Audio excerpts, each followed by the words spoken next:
यह एक काल्पनिक कहानी है जो राघव ने गांव की भूतिया भूल भुलैया में कदम रखा, जहां से कोई भी कभी लौट नहीं पाया था। अंदर अंधेरे में उसे खून से सने दीवारें और डरावनी फुसफुसाहटें सुनाई दी।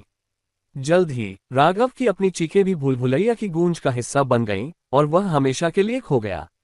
उत्तराखंड के एक छोटे से गांव के पास एक प्राचीन भूल भुलैया थी, जिसे लोग भूल भुलैया एक खूनी के नाम से जानते थे। ये भूल भुलैया घने जंगलों के बीच छिपी हुई थी और गांव के बुजुर्गों का मानना था कि उसमें भूत प्रेतों का वास था। लोगों का मानना था कि जो भी उस भूल भुलैया में गया वह कभी लौटकर नहीं आया। वर्षों से यह भूल भुलैया सुनसान और भयावह बनी हुई थी।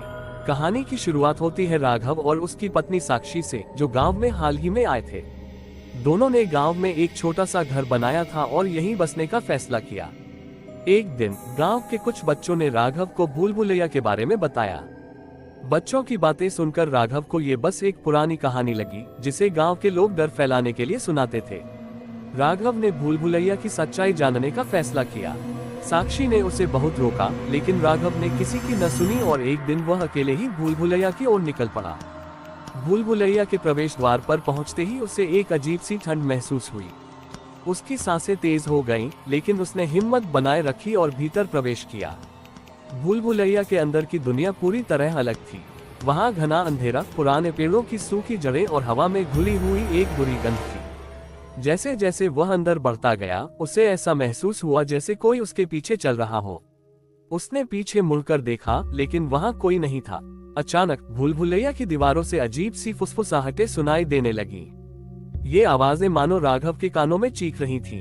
राघव के दिल की धड़कनें तेज हो गईं। उसने बाहर निकलने का रास्ता ढूंढने की कोशिश की, लेकिन भूल भुलैया के रास्ते एक दूसरे में मिलते जा रहे थे। वह जितना बाहर निकलने की कोशिश करता, उतना ही और गहराई में चला जाता। अचानक उसने देखा कि दीवारों पर पुराने खून के धब्बे थे और उन पर अजीब सी आकृतियां बनी हुई थीं। उसी समय राघव को एक स्त्री की कराहने की आवाज सुनाई दी। उसने देखा कि एक परछाई धीरे धीरे उसकी ओर बढ़ रही है।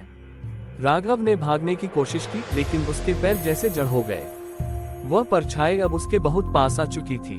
वह परछाई साक्षी की थी, लेकिन उसका चेहरा विकृत और खून से सना हुआ था।